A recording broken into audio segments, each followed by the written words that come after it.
Hello and welcome to Lavneesh Sir की class. This is Directorate of Education GNCT of Delhi's worksheet number 14, and it is only for class 8 students. It has taken from the subject English and we will learn and understand and continue the chapter Tsunami in this worksheet. So students, आज की इस worksheet में भी हम lesson जो Tsunami है उसको continue करेंगे, part 1 continue in this worksheet. So without wasting our time, let's start and understand with me. Last worksheet में हमने कुछ ऐसी बहादुरी की कहानियाँ पढ़ी कि जिसमें एक पुलिसमैन था जिसने अपनी जान की परवाह ना करते हुए लोगों की जान बचाई, बल्कि वो खुद बह गया. ठीक है, लेकिन आज फिर से हम एक बार इस वर्कशीट में एक और ऐसी कहानी पढ़ेंगे जो कि वाकई बहादुरी की कहानी है. सो देखते हैं एक बार, but before that will have to do an activity. What is that activity? Do you think tsunami can strike these places? Write yes or no for each part. क्या आप ये सोच सकते हैं या क्या आपके विचार से सुनामी इन प्लेस पर जो यहाँ पर दिए गए हैं यहाँ पर स्ट्राइक कर सकती है, यहाँ पर सुनामी आ सकती है? अगर आ सकती है तो yes, नहीं तो आपको no लिखना है. सो देखते हैं एक बार. First is hilly area such as Shimla. क्या शिमला में जो कि हिली एरिया है वहाँ पर सुनामी आ सकती है? बताइए. तो आंसर इज नो. क्यों? क्योंकि वो तो हिली एरिया है और सुनामी कहाँ आती है? जहाँ पर पानी होता है. फिर B is plain area such as Delhi. Delhi में सुनामी आ सकती है? नो, क्योंकि आपको तो पता है ना कि कहाँ पर आ सकती है? जहाँ पे समुद्र होता है ना, बहुत ज़्यादा पानी होता है, वहीं पर ही सुनामी आती है. Then third is sea coast such as Mumbai. Mumbai के पास जो कि समुद्र का किनारा है, क्या वहाँ सुनामी आ सकती है? यस, क्योंकि जब समुद्र में हमने बताया था अर्थक्वेक आता है तब वो सुनामी भी उसमें आता है. And desert area such as Jodhpur, जहाँ पर बिल्कुल सूखा है, रेगिस्तान है, वहाँ पर जोधपुर में आ सकता है सुनामी? नो. इस तरीके से हमें इसके आंसर्स को लिखना है. Let's read about another young girl from Andaman and Nicobar islands who survived the disaster. अब हम ऐसी छोटी लड़की जो कि अंडमान और निकोबार आइलैंड से है उसकी कहानी पढ़ेंगे, उसके बारे में समझेंगे जो इस डिजास्टर से बच पाई. So let's read. It has taken from the page number 26 and 27 of honeydew book. जो आपकी हनी ड्यू बुक है ना, उसका पेज नंबर 26 और 27 से ही ये वाला पोर्शन जो अभी हम पढ़ रहे हैं वो लिया गया है. तो आप इसके बाद अपनी बुक में से भी रीडिंग करेंगे ना. So let's start. Almaz Javed was 10 years old. Almaz Javed जो कि 10 साल की एक लड़की थी. She was a student of Carmel Convent in Port Blair. जो वो कहाँ की स्टूडेंट थी? पोर्ट ब्लेयर में एक स्कूल था, Carmel convent. Where her father had a petrol pump. जहाँ पर उसके पापा का एक पेट्रोल पंप भी था. Her mother Rahila's home was in Nankovary Island. और जो उसकी मदर थी राहिला, उसका घर था नैनकोवरी आइलैंड में. The family had gone there to celebrate Christmas. और ये सारी की सारी फैमिली क्रिसमस मनाने के लिए वहाँ पर गई हुई थी. कहाँ गई हुई थी? Nancowry island. When the tremors came early in the morning. Tremors मैंने पिछली बार भी समझाया था. ट्रेमोर्स का मतलब होता है झटके, कँपाना. और जब वो सुबह सुबह आए, झटके आए, द फैमिली वॉज स्लीपिंग. उस जो सारी फैमिली थी वो सो रही थी. Alma's father saw the sea water recede. जो अल्मा का फादर थे उन्होंने देखा कि जो सी वाटर है वो धीरे धीरे पीछे की तरफ हट रहा है और आगे की तरफ बढ़ रहा है. कभी आगे बढ़ रहा है, कभी पीछे हो रहा है. He understood that the water would come rushing back with the great force. और उन्होंने ये समझ लिया जल्दी ही कि जो वाटर है वो बहुत जल्दी से और बहुत तेजी के साथ आगे आ जाएगा. He woke everyone up and tried to rush them to a safer place. उन्होंने क्या किया? सबको जल्दी से उठाया और किसी एक सुरक्षित स्थान की ओर भागने का प्रयास करने लग गए सब के सब. As they run, her grandfather was hit on the head by something and he fell down. और जैसे ही वो भाग रहे थे तो जो उनके ग्रैंडफादर थे वो उनका जो सर है वो पता नहीं किसी चीज से टकरा गया और वो गिर पड़े. Her father rushed to help him. और उनके फादर उनको बचाने के लिए भागे. Then came the first giant wave that swept both of them away.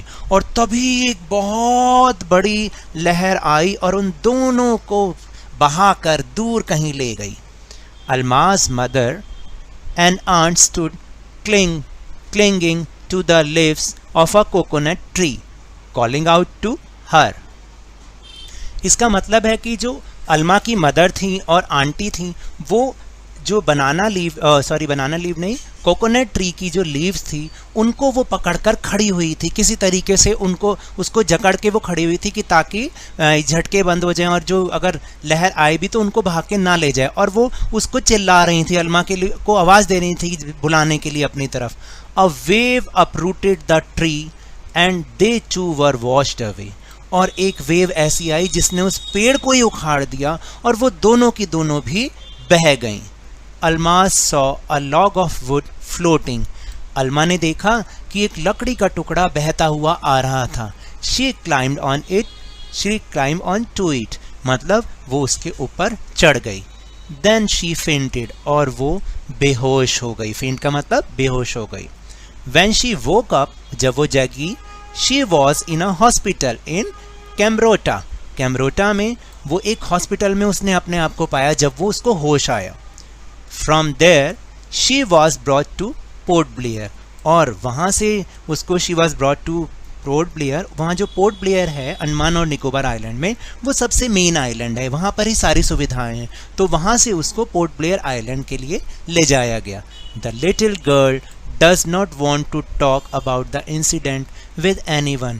और वो जो बेचारी छोटी लड़की थी वो इस इंसिडेंट के बारे में किसी से बात नहीं करना चाहती थी. She is still ट्रोमाटाइज्ड. ट्रोमाटाइज का मतलब होता है अभी भी वो इतनी डरी हुई थी, इतनी उससे सहमी हुई थी उस घटना से कि वो इसके बारे में किसी से बात नहीं करना चाहती थी.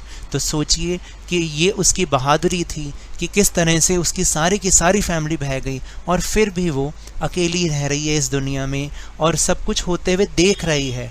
तो हमें भी उसके दुख में उसको इस तरीके से हमें पढ़ना चाहिए कि हमें भी वो चीज़ फीलिंग हो कि ऐसा कभी भी कहीं पर भी हो सकता है. ख़ास तौर से जो सी के किनारे हैं वहाँ पर ऐसा हो सकता है कि सुनामी आ जाए. और सुनामी क्या, दूसरी आपदाएं भी इतनी ज़्यादा भयंकर होती हैं. तो हमें उसके लिए प्रिपरेशन हमेशा करके रखनी चाहिए. Now sequence the events pictures as they occur in the passage above. Write correct serial number in the boxes. देखो स्टूडेंट्स यहाँ पर 3 पिक्चर्स दे रखी हैं.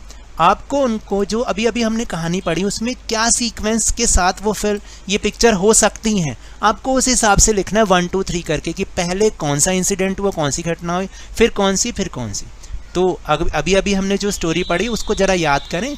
तो सबसे पहले क्या हुआ था कि एक जाइंट वेव जो है वो कम आ गई थी. मतलब बहुत बड़ी ऊंची लहर सबसे इधर जो आइलैंड की तरफ आ गई. तो 1 नंबर हो गया ये वाला. फिर सेकंड नंबर क्या हुआ था बताओ कि जो उसके मदर थे, फादर थे, वो सारे के सारे वो बह गए पानी में. तो सेकंड इंसिडेंट ये वाला हो सकता है. और जो थर्ड वाला इंसिडेंट है वो अल्मा जो है बेहोश हो गई थी, फिर उसने अपने आप को कहाँ पाया था, एक हॉस्पिटल में. तो इस तरह से हम इसका सीक्वेंस लगा सकते हैं.